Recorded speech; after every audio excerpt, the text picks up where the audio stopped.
Gênesis, capítulo 3, versículo 1.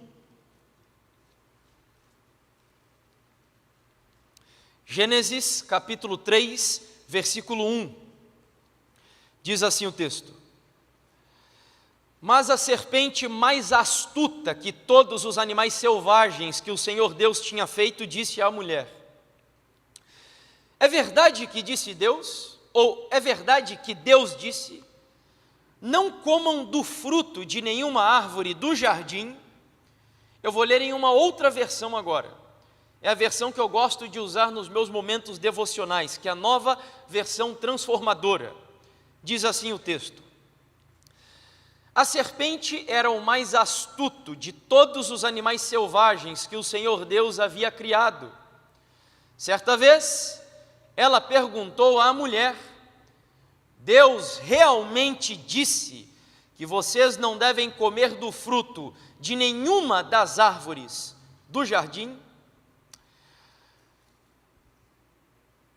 Nesse pequeno texto que nós acabamos de ler, está justamente a história que revela a entrada de todas as desgraças e desordens espirituais que dominam o mundo que eu e você estamos vivendo. É a história da entrada do pecado em um jardim.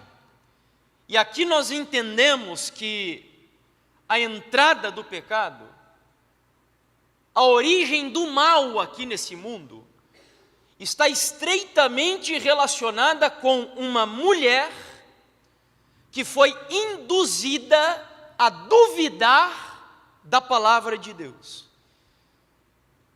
Então o pecado entra na história do mundo a partir de uma dúvida a respeito daquilo que Deus havia dito. Dúvidas sobre a palavra de Deus. Quando nós analisamos a história de maneira um pouquinho mais específica e detalhada, nós veremos que, em primeiro lugar, a serpente distorceu a palavra do Senhor, porque ela sugeriu que Deus teria dito algo que Deus não disse, embora fosse muito parecido com aquilo que Deus falou, mas não era o que Deus havia dito. No texto da Nova Almeida Atualizada, que foi a primeira leitura que eu fiz, a versão afirma o seguinte: é verdade que Deus disse? Veja que nas entrelinhas há o ceticismo, a dúvida está presente ali. Na Nova Versão Transformadora, o texto diz: Deus realmente disse? Quando a serpente notou que a dúvida foi lançada, que a confusão foi semeada na cabeça de Eva, depois de distorcer a palavra de Deus, ela vai negar a palavra de Deus. E esse é o caminho. Primeiro você distorce, primeiro você corrompe, primeiro você lança dúvidas e descréditos, para que em seguida você negue a autoridade da palavra e o poder da palavra. E ela nega a partir do momento em que ela diz que o homem e a mulher, se comessem do fruto, não morreriam. Ou seja, era uma declaração negativa, direta e categórica sobre algo que Deus havia afirmado. A partir desse momento, desde então, a dúvida, a desconfiança, a descrença e até mesmo a perseguição contra a palavra de Deus se tornou a realidade da história do mundo que nós estamos vivendo. De tal maneira que eu diria e me arriscaria a dizer que desde quando este livro foi organizado, nós o chamamos de maneira técnica no mundo da teologia de cânon sagrado. Desde que a igreja primitiva organizou e sistematizou o cânon do Novo Testamento, a partir dali a história do mundo poderia sem nenhuma dificuldade ser contada a partir da perspectiva do ódio de Satanás na tentativa de destruir a palavra de Deus. Eu poderia, por exemplo, voltar ao período do Império Romano, Diocleciano, ano 303 depois de Cristo, ele emite um decreto onde ele determina a erradicação, a destruição, a morte de todos os cristãos que viviam no Império Romano. E além disso, ele também ordenou que todos os exemplares da Bíblia fossem queimados e exterminados do Império. Mas nós sabemos que a história prosseguiu, e por volta do ano 312, mais ou menos, Constantino se converteu ao cristianismo. Nós sabemos que foi uma conversão absolutamente interesseira, por aquilo que nós encontramos na história. Mas aquilo que num primeiro momento poderia ser uma bênção para a história da igreja, se tornou uma maldição. De acordo com alguns historiadores, por volta do ano 395 depois de Cristo, o imperador Teodósio, que agora já era cristão, decretou a fé cristã como religião oficial do Império Romano.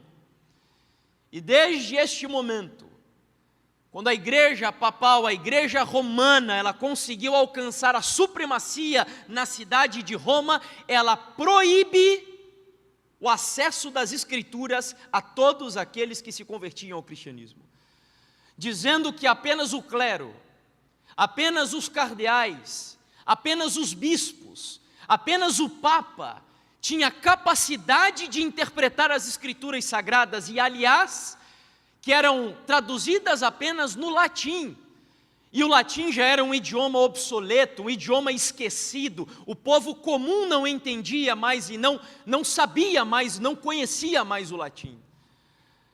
Então eu sou levado a concluir que quando o diabo ele não consegue destruir, ou melhor, tentar destruir a igreja pela perseguição, ele tenta pela infiltração. E esta tem sido a estratégia dele ao longo da história. E na Idade Média, ao longo de mais de 1000 anos, ele senta nos bancos da igreja, ele entra na cátedra da igreja e ele anula a autoridade e o poder da Bíblia na história da igreja. Pelo menos na sua maioria. Mas chegamos agora na época daquele período que estudamos domingo, a Revolução Francesa.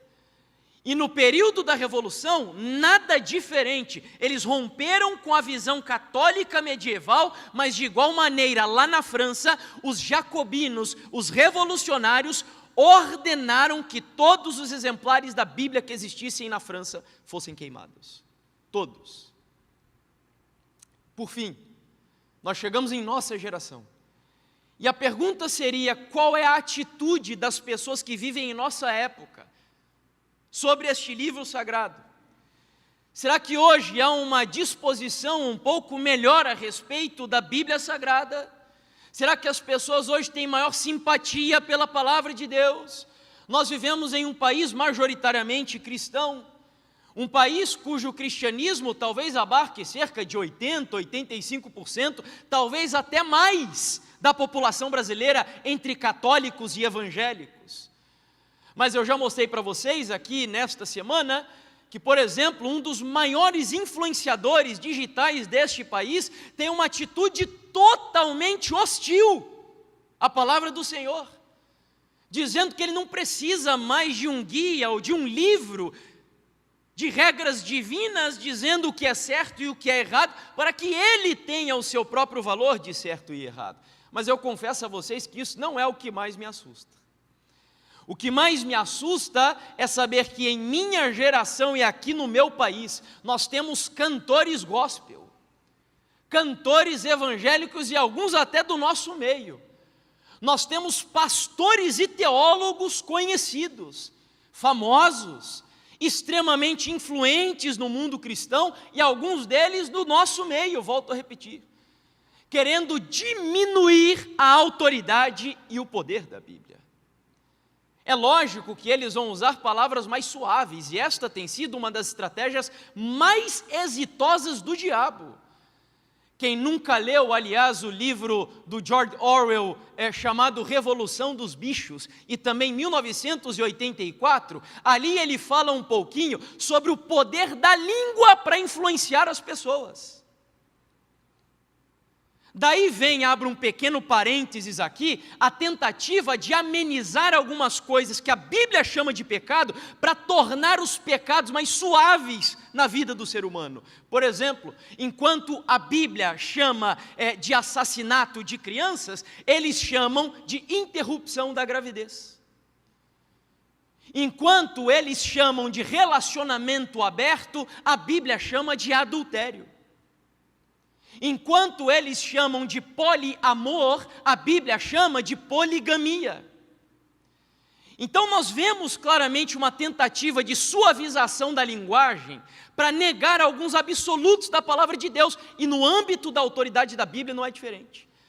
Eles têm usado argumentos muito bonitos, sofisticados, dizendo que devemos estudar a Bíblia sob a perspectiva de Jesus como chave hermenêutica. Um outro que disse, eu já citei ao longo da semana, que a Bíblia não é a palavra de Deus, mas é a palavra de homens que andaram com Deus. Outros vão dizer que entre a Bíblia e Jesus, preferem ficar com Jesus, ou seja, toda uma retórica bonita para enganar você. Tanto é que eu trouxe aqui apenas 2 exemplos, e este é um pastor conhecido, que aliás tem sido compartilhado até os pensamentos dele, e as filosofias dele, e a teologia dele, por alguns entre nós. Um pastor conhecido lá de São Paulo, de uma igreja progressista, uma igreja que adota uma teologia completamente, usando uma palavra um pouco mais comum aqui do nosso meio, embora tecnicamente não seja a palavra mais correta, teologia liberal. E aí, em um determinado sermão que ele pregou há algum tempo, no ano de 2000, isso está disponível, inclusive, se não me engano, na internet, falando sobre a autoridade da Bíblia, ele disse: a ética bíblica reflete uma estrutura de sociedade daquele tempo, daquele mundo, daquela época. E não dá para a gente pegar um texto que foi escrito 4.000 anos antes, 3.000 anos, 2.000 anos, e trazer para hoje, aplicando literalmente o que esse texto está dizendo, sem perceber que nas suas linhas a Bíblia é insuficiente, pastor. Mas nas suas entrelinhas, agora vem a tentativa de melhorar o que foi dito, na revelação que traz a respeito do Cristo ressurreto. A Bíblia explode promovendo uma grande revolução, uma grande transformação no mundo. E agora vem a conclusão de fato, então a gente precisa atualizar a Bíblia. E ele conclui o seu pensamento dizendo: não é possível tratar a Bíblia como um livro que revela verdades absolutas, porque nós não somos seguidores de um livro, nós somos seguidores de Jesus Cristo. Você percebe como o veneno da serpente, ele é extremamente sutil? Porque a pergunta aqui é muito simples: se não fosse a Bíblia, nós conheceríamos Jesus Cristo? Jamais. Uma página que eu já mencionei e se autodeclara adventista do 7º dia, mas eles se apresentam como adventistas subversivos. Eu fiz uma pergunta para eles há algum tempo, depois de algumas publicações que eles fizeram, extremamente contrárias aos nossos princípios como adventistas. E eu enviei uma mensagem para eles perguntando: olha, sejam claros e diretos, vocês acreditam na primeira crença fundamental da Igreja Adventista do 7º dia? Ou seja, vocês creem na doutrina da inspiração, como a igreja ensina? E eles me deram essa resposta. E eu digo para vocês que esta é uma resposta técnica, é uma resposta de alguém que é teólogo, e é por isso que eu digo a vocês que é isso que me assusta. E eles disseram assim: a palavra de Deus está na Bíblia, mas nem tudo o que está na Bíblia é palavra de Deus. O filtro ou parâmetro que define o que é palavra e o que é escritura é Jesus Cristo. Por isso eu o chamo de chave hermenêutica. O Evangelho são as lentes sob as quais a Bíblia deve ser lida. É dessa forma que entendemos o que é humano e o que é divino nas Escrituras. Ou seja, nós ainda vivemos em uma época onde o diabo lida com a palavra de Deus de maneira odiosa, e ele está disposto a fazer o que puder, e inclusive se infiltra na igreja para anular a autoridade e o poder da palavra de Deus. Se nós voltamos ao século XX, um dramaturgo muito famoso da Irlanda, chamado George Bernard Shaw, escreveu palavras aqui curiosas a respeito da Bíblia, e ele disse: a Bíblia é o livro mais perigoso da história. Mantenha-o trancado, longe de seus filhos, e jogue a chave fora. Eu digo a vocês que eu concordo em parte com as palavras dele. Em parte. Porque se realmente a Bíblia não for aquilo que nós, cristãos, pelo menos conservadores, acreditamos ser, de fato ela é um livro perigoso. Mas se ela é aquilo que ela diz a respeito de si mesma, ou seja, um livro inspirado por Deus, e a palavra inspirado vem do grego theo, pneustos, que significa soprada por Deus. Se nós cremos que a Bíblia é um livro soprado por Deus, que são palavras de Deus, então nós não precisamos ter medo desse livro. Mas do contrário, se eu tento trabalhar a Bíblia de maneira politicamente correta, porque é isso que esses teólogos, cantores estão tentando fazer, minimizar a autoridade da Bíblia para que ela se adapte à cultura do politicamente correto, aí não dá. Como disse S. Lewis, é conhecido como trinômio de Lewis, ele diz assim: essa história de que Jesus é um grande líder moral não existe. Ou Jesus é um lunático, ou ele é Deus de fato, ou ele é um mentiroso. Não tem como Jesus ser um grande líder moral apenas, como alguns querem fazer-nos pensar. Jesus não é só um líder moral. Jesus não veio só pregar moralidade. Jesus ou é Deus, ou é lunático, porque ele dizia que era Deus, ou ele é um mentiroso. Então não existe meio termo com a palavra do Senhor. É por isso que eu disse que concordo em partes.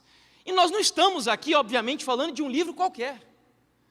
Nós estamos aqui falando do livro mais traduzido e mais espalhado ao redor do mundo. São mais de 6 bilhões de exemplares publicados desse livro, traduzidos em 349 idiomas e mais de 2.400 idiomas e dialetos, se a gente pega apenas fragmentos da Bíblia. Mas sabe o que mais me assombra? É porque a Bíblia era um livro que tinha tudo para ser o maior fracasso da história da literatura do mundo. Porque ela foi escrita por 40 autores. Você conhece algum livro escrito por 20 autores, por exemplo? Talvez alguns livros de compilação, que um escreve um capítulo, outro escreve outro, com assuntos diferentes, mas um livro escrito por 40 autores e com um adendo, ao longo de 1.600 anos de história, de culturas diferentes, de hábitos diferentes, vai desde pecadores, de pescadores e letrados, até filósofos e grandes pensadores. Essa é a Bíblia.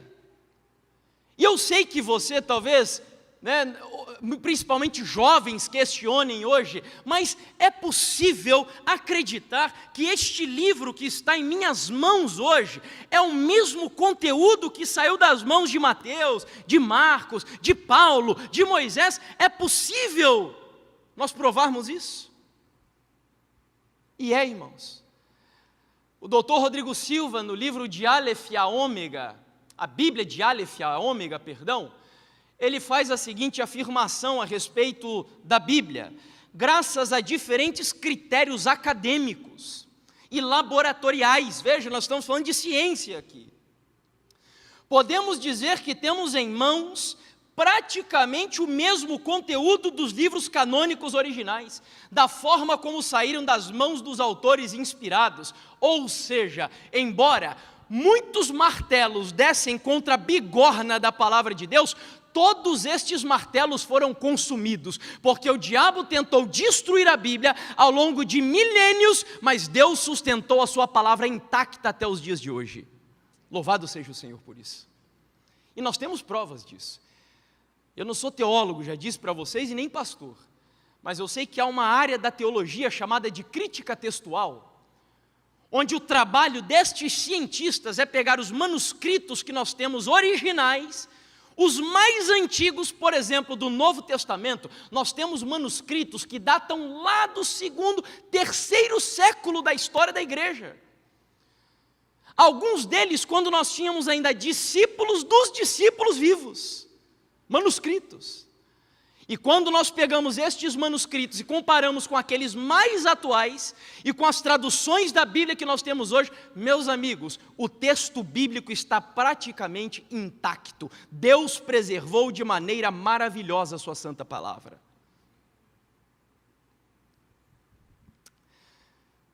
Eu sei que talvez alguns ainda estejam duvidosos sobre a quantidade de manuscritos, né? Mas será mesmo que é possível darmos tanta credibilidade assim? Você sabe qual é o segundo livro mais traduzido da literatura mundial? É a Ilíada de Homero. São 1757 cópias da Ilíada, o segundo livro mais traduzido. Sabe qual é, ou melhor, copiado?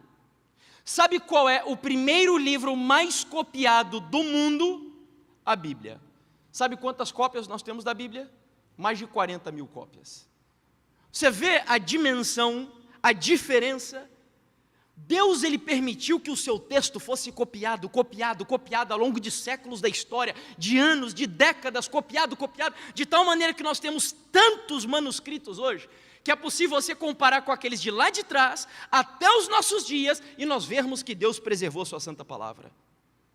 Mas eu ainda quero dizer algo mais para vocês.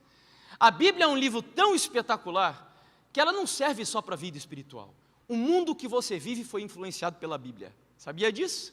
Aqui, por exemplo, um estudioso, chamado Grady Davis, falando a respeito da influência da Bíblia no nosso mundo, ele diz assim: desde a invenção da imprensa, a Bíblia se tornou mais que a tradução de um livro antigo de literatura oriental.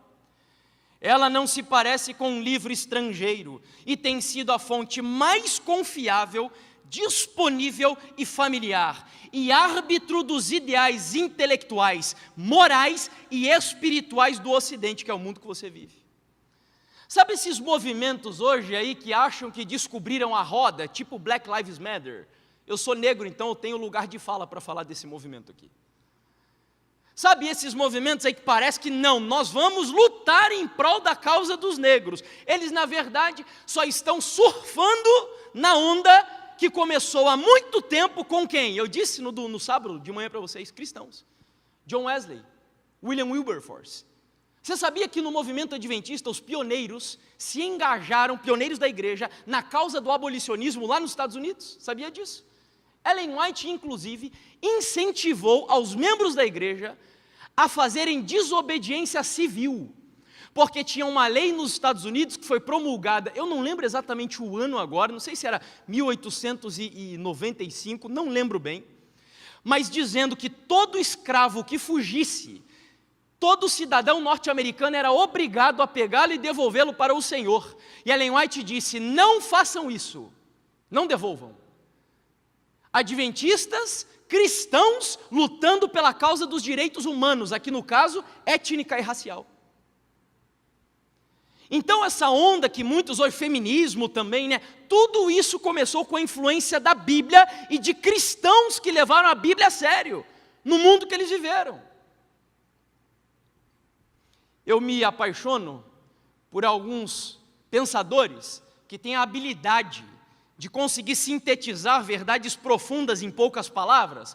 E aí está essa frase de Victor Hugo, que é o autor de um livro de literatura famosíssimo, que é Os Miseráveis. E ele disse assim sobre a Inglaterra: a Inglaterra tem dois livros principais, Shakespeare e a Bíblia. A Inglaterra fez Shakespeare, mas a Bíblia fez a Inglaterra. Uau! Porque a Bíblia fez o seu mundo. A Bíblia fez o mundo que você vive. Nós não precisamos ter vergonha desse livro, ou achar que este livro é anticientífico, ou achar que ele é retrógrado, atrasado. Não, meus amigos, nós estamos com a palavra do Deus que criou esse mundo nas nossas mãos. Esse livro é um livro poderoso. Tanto é que um indiano, chamado Vishal Mangalwadi, como um indiano, criado naquela cultura, ele aderiu ao hinduísmo e começou a estudar nas universidades da Índia. Só que lá dentro ele começou a absorver um pouco das filosofias humanistas das universidades. E com o tempo ele resolveu viajar para a Suíça para estudar em um determinado local com um grupo de cristãos que moravam ali. Porque a intenção dele era conhecer também um pouco sobre o cristianismo. E lá na Suíça ele descobriu algo que Deus havia prometido para Abraão. Quando Deus diz assim que ele faria com que Abraão fosse o pai de uma grande nação e que todas as nações da terra seriam abençoadas através de Abraão. Lembra disso? Não era só os judeus. E ele lançou um desafio. Eu vou voltar para a Índia, eu vou estudar a fundo e eu quero descobrir se os cristãos que viveram no meu país abençoaram a minha nação. Porque o Deus de Abraão disse que pelos cristãos, todos os países do mundo seriam abençoados. Ele escreveu um livro. Não é muito fácil encontrar esse livro. Tem em português. Se chama O Livro que Fez o Seu Mundo, falando da Bíblia. É um livro excelente. E num dado trecho do livro, ele vai contar sobre a sua experiência na Índia, depois de voltar da Suíça. E ele diz assim: minha investigação sobre se Deus abençoou a Índia de fato, por intermédio da Bíblia, me conduziu a descobertas incríveis. Quais eram? A universidade em que eu estudava, a municipalidade e a democracia na qual vivia, o fórum de justiça atrás da minha casa, o sistema legal que este representava, o hindi moderno que eu falava como a minha língua materna, o jornal secular para o qual eu comecei a escrever, o quartel militar à esquerda da rua onde eu morava, o jardim botânico na zona leste da cidade, a biblioteca pública perto do nosso jardim, as ferrovias que faziam cruzamento na minha cidade, o sistema médico do qual eu dependia e o instituto agrícola perto da cidade. Tudo isso veio à minha cidade porque algumas pessoas resolveram levar a Bíblia a sério. A Bíblia não é um livro só, você está entendendo? Eu conversava inclusive com um irmão esses dias, não lembro quem foi, e nós falávamos sobre isso, porque nós temos alguns clichês no meio religioso, que é dizer coisas do tipo assim: irmão ou irmã, como vai a sua vida espiritual? A gente não fala isso. Como se a nossa vida ela fosse dividida, né, em vida espiritual, vida profissional, vida de lazer, e assim a gente fragmenta a vida. Mas, irmãos, não existe isso. Na visão de mundo bíblica, e os adventistas jamais deveriam errar nesse ponto, porque nós não cremos na imortalidade da alma. Nós não cremos na dicotomia de corpo, alma e espírito. Nós cremos na integralidade. O homem é um só. Nós cremos que é uma coisa, portanto, não há essa divisão, essa fragmentação de vida espiritual, não. A Bíblia não é um livro só religioso, a Bíblia é o livro que molda a cultura, inclusive, que nós vivemos aqui no planeta. Hoje já não mais, infelizmente, porque nós como igreja, estamos deixando de acreditar na autoridade e no poder desse livro. E é sobre isso que eu vim falar aqui com vocês hoje. E agora a gente vai para a parte conclusiva da mensagem. Eu vou falar rapidamente sobre esses dois tópicos. Rapidamente. Porque se você parar para analisar, a Bíblia é um livro espetacular. Ah, mas ela só é espetacular para aqueles que acreditam nela? Não. Nenhum ser humano fica indiferente diante da palavra de Deus. Você já parou para pensar nisso? Veja como aquele influenciador digital ali, ainda que ele não creia na Bíblia, ele se posiciona contra ela, porque a Bíblia ela gera transformação ou perseguição, mas ela tira você de cima do muro. Por isso que ela é um livro poderoso, porque ela faz com que todas as pessoas tomem uma decisão a respeito do conteúdo dela. E eu quero falar em primeiro lugar com vocês sobre a autoridade então da Bíblia. O que significa isso? Porque nós vivemos em uma época onde justamente nós analisamos aqui a tese do doutor Carlos Flávio Teixeira domingo, onde ele disse que uma das crises dessa geração é crise de quê? Você lembra? A autoridade. Como a autoridade da Bíblia foi retirada do mundo que nós vivemos crise de autoridade. Não há autoridade mais no pai, não há autoridade na mãe, não há autoridade na igreja, não há autoridade nem no trabalho. E as pessoas estão meio confusas a respeito da autoridade que vai preencher essa lacuna. E muitos hoje buscam esse preenchimento aonde? Na ciência. Mas não na verdadeira ciência. Porque nós como cristãos, é lógico que a ciência é divina, irmãos. Não pense você que a ciência é algo que não combina com a fé cristã, não combina com o cristianismo. Não! Faça uma distinção entre ciência e cientificismo. Ciência é aprovada pela Bíblia. Cientificismo é a nova religião daqueles que rejeitaram o cristianismo. Cientificismo é aquele povo que vai chegar para você e vai dizer assim: olha, a Bíblia, e para nós que cremos também que Ellen White foi inspirada por Deus, desaprovam, por exemplo, a masturbação. Mas a ciência hoje diz que a masturbação é bom, porque o jovem ou a jovem vão se autoconhecer sexualmente, então é bom que eles pratiquem a masturbação antes de iniciarem a vida sexual. Você está percebendo? Ah, mas a ciência hoje... Eu tive o privilégio de me casar virgem, e eu dou graças a Deus por isso, e a minha esposa também. Foi a maior bênção na nossa vida. Quando Deus te pede as coisas, Ele não te pede para te privar, Ele pede para te abençoar. E quando você obedece, você é abençoado. Eu nunca experimentei outra mulher, e a minha esposa nunca experimentou outro homem. E para quem teve relações antes de se casar, você não tem noção, mas isso é uma bênção para o relacionamento de um casal, uma bênção. Mas a verdade é que até a minha avó, quando eu me casei, e eu contei para ela que me casei virgem, a minha avó, tão influenciada pela mentalidade dessa geração, até hoje ela duvida que eu me casei virgem de fato. Não crê. Porque hoje isso é incentivado. Até a ciência, volto a repetir, a falsa ciência, motiva os jovens a iniciarem a vida sexual antes do casamento. Então essa é a crise de autoridade que vemos, mas o ponto central é: quem deve ser a autoridade na vida de um crente? É o contexto sociocultural, é a ciência ou é a Bíblia? Esse é o ponto central. Vá comigo a Isaías capítulo 40, versículo 8. E ali está um texto que nos ajuda a entender a autoridade da Bíblia. Isaías capítulo 40, versículo 8. Diz assim a passagem, Isaías 40, verso 8. É um texto que vocês conhecem bem. A erva seca, diz aqui a minha versão, as flores caem, mas a palavra do nosso Deus permanece para sempre. Posso ouvir um amém? Amém. Aqui está o texto base e áureo para nós entendermos a autoridade da Bíblia. A autoridade da Bíblia.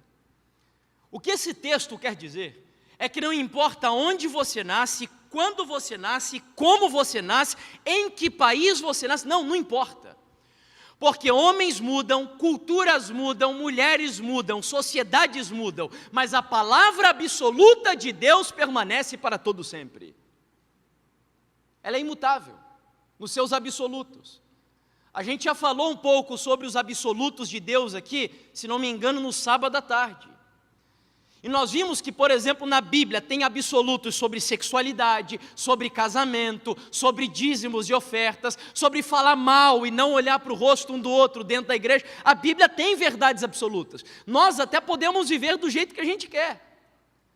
Mas existem verdades inegociáveis dentro da palavra de Deus. A sociedade hoje já não vê mais o casamento como antes. Não, o homem e a mulher, eles não se casam. Não veem mais o casamento como uma aliança. Muitos casais hoje olham para o casamento como um contrato. E contrato, o problema, sabe qual é? É que dependendo da situação, das cláusulas, você pode romper ele quando você quiser. Você está entendendo a crise de autoridade? Mas por que razão? Porque não olhamos mais para a palavra de Deus como ela de fato é. A Bíblia tem autoridade. E isto é o espetacular da palavra de Deus. O apóstolo Paulo, para você ter ideia, em Romanos capítulo 3, versos 1 até o 2, depois se você quiser conferir, ele compara a Bíblia com os oráculos de Deus. Você lembra desse texto? Na cultura que Paulo vivia, que era uma cultura greco-romana, oráculo, meus irmãos, era quase que um Deus para eles. Eles jamais iam para uma guerra, por exemplo, sem consultar os oráculos. Porque eles criam que os oráculos tinham poder de prever o futuro e antever algumas situações. Quando Paulo compara a Bíblia com os oráculos de Deus, o que ele quer dizer é: este livro tem autoridade. Você quer saber o que comer e o que beber? Consulte a Bíblia. Você quer saber com quem casar e quanto tempo ficar casado? Consulte a Bíblia.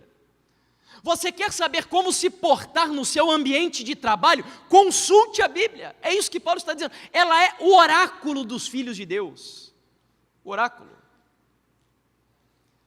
Aliás, quando o movimento protestante nasceu na história do mundo, e a gente tem que resgatar isso hoje, porque o protestantismo nasceu sobre a premissa básica de que a Bíblia é a palavra de Deus, e é o único livro que tem autoridade para determinar as doutrinas e a regra de fé e prática na nossa vida.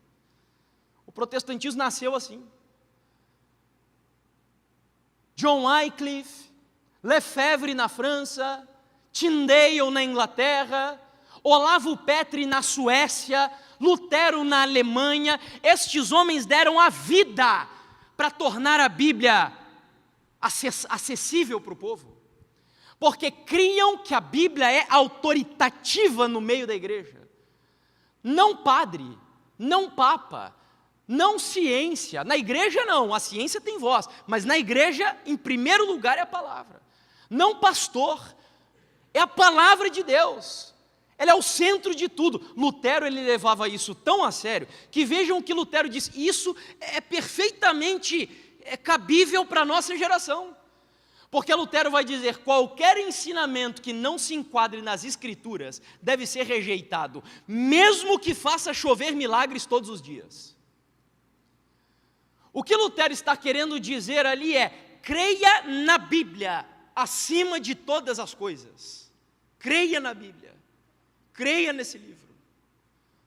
Eu li certa vez uma frase, eu não lembro se é de Ellen White, mas ela diz que nós chegaríamos em um momento da história onde nós teríamos que lutar contra aquilo que os nossos próprios olhos estão vendo. Você vai ver milagre, você pode ver curas, você pode ver até as pessoas vivendo às vezes de maneira feliz, embora isso seja passageiro, mas acima de tudo creia na palavra de Deus, na autoridade dela acima de todas as coisas. Ah, mas aí eu sei que tem os nossos amigos evangélicos, e muitos deles nos acusam de seita, não é assim?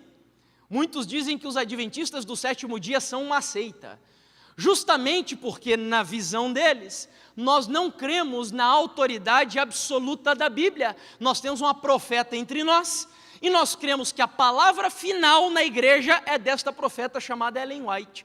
Pergunto, Ellen White é a palavra final na igreja adventista em matéria de fé e doutrina? É? O pastor está aqui, pastor Fanuel está ali também. Nós não cremos nisso. Nós cremos que ela é profeta? Sim, acreditamos. Mas nós não cremos que ela é uma profeta canônica. Nós não cremos, embora acreditemos que ela tem o mesmo espírito que inspirou os profetas da Bíblia, mas a Bíblia é inclusive o livro único que nós usamos para julgar aquilo que Ellen White escreveu. Por isso ela tem a palavra final.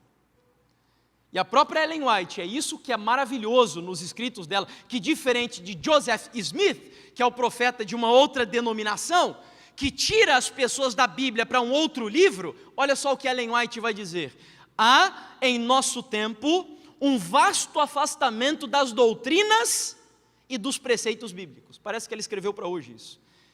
E há necessidade de uma volta ao grande princípio protestante. Qual é, irmão White, o grande princípio protestante? A Bíblia, e a Bíblia só como regra de fé e prática. Então a Bíblia é um livro normativo, a Bíblia é um livro autoritativo, a Bíblia ela tem direito e tem autoridade para arrumar o seu guarda-roupa, para organizar a sua geladeira, para determinar o que você assiste e não assiste na sua TV e no seu celular. A Bíblia tem autoridade para determinar com quem você deve se casar, namorar ou noivar. A Bíblia tem autoridade de doutrina e prática, estilo de vida na vida de um cristão. Isso é a Bíblia em sua sublime autoridade na vida de um cristão. Então, por aqui falamos de autoridade da Bíblia. Nós precisaríamos talvez falar mais ainda, mas eu quero apenas introduzir o tópico. Vamos ao segundo, que eu falei que é o poder, e esse é o último. E esse eu gostaria, olha, é um tema que eu revisitei esses dias, porque ele é espetacular. Nós temos que voltar a falar do poder da Bíblia na nossa geração. Porque esse livro, se olhando assim, parece até que é um livro comum. Do que ele é feito? Papel e tinta, não é? Papel e tinta. Como todos os outros livros que estão aí mundo afora. Então, quando eu olho para a Bíblia, a impressão que dá é um livro comum, mas não é. Nós temos que resgatar no nosso meio a verdade absoluta de que há poder que emana das páginas desse livro. Poder. Abra aí a sua Bíblia no livro de Salmos, capítulo 33. Salmos, capítulo 33. E leia comigo os versículos 8 até o 9. Salmos, capítulo 33, versos 8 até o 9. Segura só um pouquinho. Estamos quase lá. Salmos, capítulo 33, versos 8 e 9. Diz assim: que toda a terra tema o Senhor, que tremam todos os habitantes do mundo, pois Ele falou e tudo se fez, Ele ordenou e tudo passou a existir. Quando nós falamos de poder da palavra de Deus, nós precisamos voltar à criação. Porque foi na criação onde Deus, pela primeira vez, foi o primeiro ato de Deus na história do mundo, do nosso planeta, onde Ele revela o poder da sua palavra. Quando ainda não tinha Bíblia, quando ainda não tinham manuscritos, o primeiro ato de Deus em revelar o poder da sua palavra foi ao criar as coisas. Sabe como que Deus te fez? Ou melhor, sabe como que Deus te deu vida? Sabe como Deus deu vida para você? Deus fez isso daqui, ó. Porque há poder na palavra de Deus. Há poder na palavra de Deus. Há um poder intrínseco que é inexplicável, e para isso nós precisamos de fé, mas há poder. E eu asseguro para você que há poder na palavra de Deus. A diferença da palavra de Deus para a minha palavra, por exemplo, é que quando eu fiz uma promessa de casamento para minha esposa há alguns anos, não bastava eu dizer a ela: Bruna, eu estou te pedindo em casamento. Não. Eu tinha que agir para aquela palavra se cumprir. Então nós tivemos que alugar um lugar, um espaço. Nós tivemos que, ela reservou lá um vestido, eu um terno, contratamos um serviço de docinho, salgadinho, buffet e tal. Então a gente teve que agir. Eu tinha a palavra, vamos casar, mas eu tive que agir para a palavra se cumprir. Com Deus não precisa. Deus, Ele não precisa mexer um dedo para que a sua palavra se torne real. Deus só precisa dizer: haja luz, e a luz acontece. Porque há poder intrínseco à palavra de Deus. É por isso que a Bíblia vai dizer, por exemplo, que a palavra de Deus ela é viva e que? Eficaz. Tem vida na palavra do Senhor. Você entende? Eu acho que a gente não consegue entender a profundidade disso, mas tem vida na palavra de Deus. Davi entendeu isso de maneira tão clara e categórica, um dos piores pecadores da Bíblia, assassino, mentiroso, adúltero e etc. Davi compreendeu tanto o poder da palavra de Deus ligado à criação, que no salmo mais famoso dele, que é o Salmo 51, ele diz assim, ó: cria em mim, ó Deus, um coração puro. Aí você pega a palavra cria que Davi colocou ali, no original é a palavra barar. Aí você volta lá para o Gênesis capítulo 1, no texto da criação. Sabe como que começa Gênesis capítulo 1 no hebraico? Bereshit barar Elohim. Ou seja, o mesmo verbo que Davi escolheu lá no Salmo do arrependimento, é o verbo que Deus usou para iniciar o primeiro livro da Bíblia. No princípio criou Deus, barar. Sabe o que Davi está querendo dizer? Deus, assim como pelo poder da tua palavra, o Senhor colocou ordem no caos, o Senhor colocou luz em meio às trevas. Pega esse meu coração imundo, esse coração pecador, esse coração depravado, coração avarento, Deus, esse coração adúltero, Deus, e coloca em mim pelo poder da tua palavra um novo coração. Cria em mim, Deus, cria, pelo mesmo poder que o Senhor colocou luz nas trevas, porque eu creio no poder da tua palavra. O apóstolo Paulo, escrevendo uma carta aos Tessalonicenses, ele vai falar um pouco sobre isso. E ele vai dizer que temos mais uma razão para incessantemente dar graças a Deus. É que ao receberem a palavra que de nós ouviram, que é de Deus, vocês a acolheram não como palavra humana, e sim como é em verdade a palavra de Deus. Porque a palavra do homem, o homem fala, você não escreve, ele volta atrás, e tem mais, o homem fala e ele precisa agir para cumprir, Deus não. O que Deus fala pode passar até 10 anos, pode passar até um século, pode passar até 2 milênios, mas tenham certeza de que o que Deus fala, Ele vai cumprir, porque há poder e vida na sua santa palavra, há poder na sua palavra. Meus amigos, eu vou tentar explicar para vocês na prática um pouquinho disso. Certa vez, o Senhor Jesus, de manhã cedo, vai até a praia, o famoso Mar da Galileia. Ali já bem cedinho a multidão começa a se apinhar para ouvi-lo em sua maravilhosa pregação. Tinha tanta gente que não dava para Jesus ficar ali na praia, ele estava espremido em meio ao povo.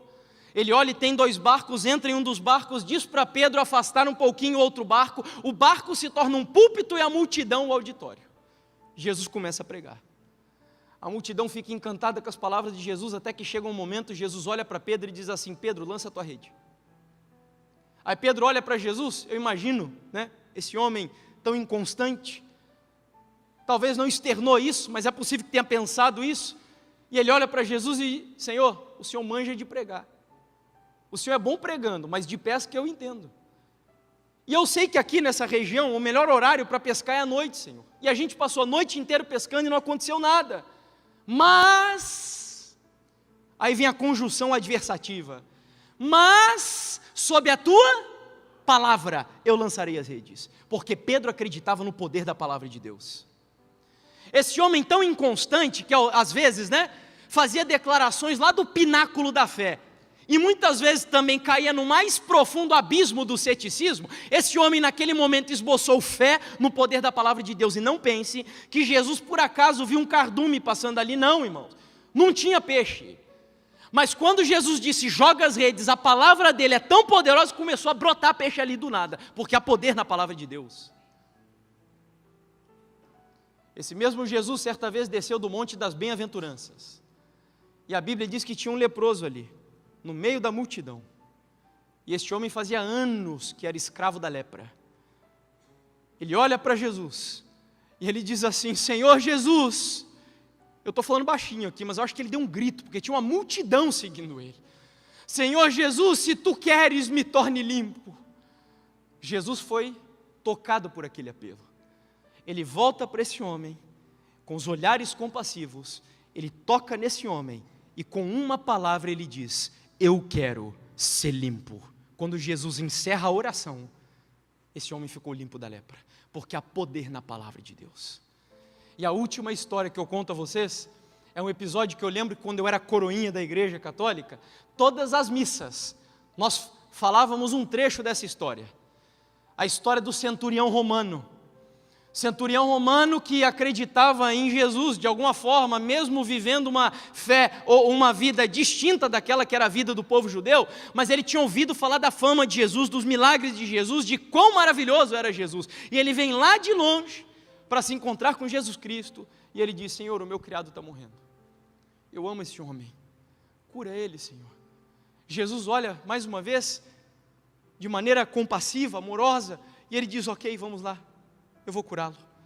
Ele diz: não, Senhor, o Senhor não está entendendo, eu sou um homem que tem autoridade no império, eu sou um centurião, eu coordeno 100 soldados que estão abaixo de mim, e eu sou um homem que tem autoridade, eu mando e eles obedecem, eu digo não e eles não fazem, eu digo sim e eles têm que fazer, e eu creio que o Senhor tem autoridade. Então, o negócio é o seguinte: eu não sou digno que o Senhor entre em minha casa, mas o quê? Diz uma só palavra, uma só palavra. Jesus olha para aquele homem, irmãos, e ele simplesmente diz assim: nem em Israel eu vi uma fé tão poderosa como a desse homem. Vai, porque a tua fé te salvou. Poder na palavra de Deus. Vocês querem viver uma vida plena com o Senhor? Vocês querem ver poder aqui para abalar essa cidade de Campo Grande? Vocês querem ver pessoas aos montões entrando aqui dentro desse tanque? Pessoas sendo compelidas pelo poder do Espírito Santo? Você quer ver o seu rosto brilhar com a glória de Deus, tal qual Moisés quando desceu do Monte Sinai? Você quer que no seu ambiente de trabalho as pessoas fiquem impressionadas por ver que você é uma pessoa diferente? Que lá na faculdade, lá na escola, os seus amigos, eles sintam que você é uma pessoa diferente. Você deseja isso, ter fé para viver isso de maneira absoluta. Sabe do que você precisa? De acordo com a Bíblia, a fé vem pelo ouvir. E o ouvir pelo quê? Pela palavra de Deus. É pela palavra de Deus que nós somos santificados.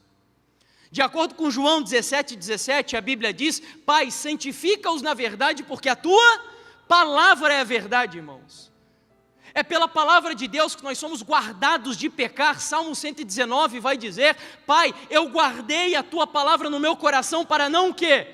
Pecar contra ti. É pela palavra de Deus que nós somos purificados, pela palavra de Deus que nós somos regenerados. É por isso que o diabo quer tirar a centralidade da palavra de Deus da sua vida, e muitas vezes até do púlpito da igreja,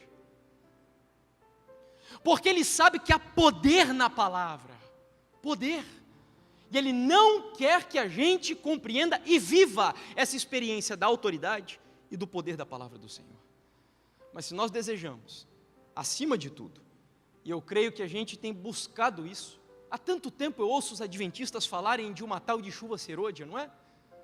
Tanto tempo. Há tanto tempo nós aguardamos o cumprimento disso, talvez depois da vinda de Jesus, seja a promessa que a gente mais aguarda se cumprir. Mas ela só vai se cumprir quando o poder da palavra e a autoridade da palavra for o centro da nossa vida e o centro da igreja. Vocês lembram que algumas semanas, lá nos Estados Unidos, eu vi vários adventistas assim até meio confusos sobre esse episódio. Irmão, aquilo foi ou não foi de Deus? Foi ou não foi um reavivamento? Vocês viram? Numa universidade lá nos Estados Unidos, né? Um culto que não acabava mais. E sabe como que esse culto começou? Não tinha nenhum cantor gospel famoso lá cantando, não. Não tinha nenhum pregador famoso lá na igreja pregando, não. Era um culto de quarta-feira. Tinha um pastor comum da igreja de lá mesmo, que abriu a palavra, o livro de Romanos capítulo 12. Ele começou a pregar esse livro, fechou o livro. Sabe o que aconteceu? A igreja foi infundida pelo Espírito Santo. Pessoas começaram a se arrepender dos seus pecados, confessar os pecados. Ele nem falava sobre os assuntos homossexuais que viviam na prática da homossexualidade, viviam à frente. Pessoas que estavam cometendo atrocidades lá dentro, lá fazendo coisas erradas, desagradando a Deus, vivendo vícios com drogas, porque é uma universidade de jovens, né? Começaram a vir à frente, chorar em pranto, se arrepender dos pecados, buscando mudança de vida. Eu não sei se foi um reavivamento que aconteceu lá, porque reavivamento é algo que a gente só pode analisar depois de um tempo, porque o fruto de um reavivamento não acontece só dentro da igreja, ele impacta o mundo lá fora. Mas uma coisa eu posso afirmar, por aquilo que eu pude avaliar, lá houve pregação, houve oração, houve arrependimento e confissão de pecados. Então uma coisa eu creio, o Espírito Santo desceu naquele lugar. E se nós queremos isso entre nós, nós precisamos viver essa vida, colocar a Bíblia no centro, oração, e o resultado, arrependimento e confissão dos nossos pecados. É assim que na hora que Deus quiser, Ele vai derramar o seu Espírito Santo de maneira poderosa sobre a sua igreja. A gente só precisa preparar o caminho. Eu vou chamar meu amigo Oliver para cantar agora. E eu queria lançar um desafio enquanto ele canta. Queria convidar você a ficar em pé. Se você nesta noite assume o seguinte compromisso com o seu Deus. E o compromisso é o seguinte: você vai em nome de Jesus levantar um altar todos os dias na sua casa para estudar a palavra e consagrar a sua família nos caminhos do Senhor. Todos os dias. Todos os dias. Eu não sei qual será o horário que você vai escolher. O ideal é de manhã. É o melhor horário. O ideal é que a gente fizesse de manhã e à noite, inclusive. Mas você vai, algum momento do seu dia, porque eu sei que às vezes tem pais ou mães que saem muito cedo de madrugada de casa, quando nem todo mundo está acordado, mas algum momento do seu dia, você vai erguer um altar na sua casa para fazer um culto com a sua família todos os dias, colocando a Bíblia como centro do seu lar e resgatando dentro da sua casa a autoridade e o poder da palavra de Deus. Meus irmãos, foi esse livro que mudou a minha vida. Foi esse livro, porque eu lia esse livro tudo errado, distorcido, quando Deus nos levou lá para o deserto. E foi lá no deserto que Deus começou a mudar a minha vida. Eu não ia falar essa história. 2 minutos. O Oliver já vai cantar. A Bruna começou a me chamar a atenção. Porque depois de passar por todo aquele processo de sofrimento lá, eu comecei a ver a vida da minha esposa mudando. E aquilo me chamou a atenção. Eu vi a Bruna levantando de madrugada para orar. Eu vi a Bruna preparando estudos bíblicos, e antes a Bruna não fazia isso. E eu queria saber o que está acontecendo, que está mudando a vida da minha esposa. E ela estava participando das aulas de um peruano que estava lá, um adventista. E ele estava reunindo um grupo de jovens que estavam lá para trabalhar, para depois de 1 ano estudar. E eu não participava das aulas dele. E foi nas aulas dele que a Bruna começou a mudar. E aquilo me chamou tanto a atenção que eu decidi sair das aulas que eu participava para assistir a aula desse cara. Eu assisti 10 minutos de uma aula dele. Ele estava falando sobre o que é temer a Deus. Tema, inclusive, da nossa escola sabatina dessa semana. Assisti 10 minutos. Decidi ir no outro dia. Fiquei tão mexido com os 10 minutos que eu decidi, eu vou amanhã de novo. No dia seguinte ele ia falar sobre o tema que mudou a nossa vida. O que significa dar glórias a Deus? Meus amigos, o que aconteceu no trailer naquele dia, imagine 25, 30 jovens dentro de um trailer, ouvindo a aula. O que aconteceu naquele dia no final da aula, foi algo tão extraordinário, tão espetacular, que eu só vou poder terminar a história para vocês amanhã, tá bom? Ontem eu não fiz essa coisa, hoje eu tinha que fazer, né? E aí amanhã eu concluo a história. Eu falei para vocês que eu não ia falar a história do deserto, mas eu vou concluir amanhã. E vocês vão entender como de lá nós viemos parar na igreja de 27 sétimo dia. Mas o desafio está lançado, o Oliver vai cantar. Ele vai cantar sobre essa revolução do Espírito que nós aguardamos na igreja. E se você assume esse compromisso com Deus, de a partir de amanhã, levantar o altar na sua casa, de consagração, do seu lar, sua esposa, seus filhos, sua família, estudando a Bíblia todos os dias, enquanto ele canta, fique em pé e diga ao Senhor: Senhor, a autoridade e o poder da Bíblia voltarão a ser o fundamento do meu lar.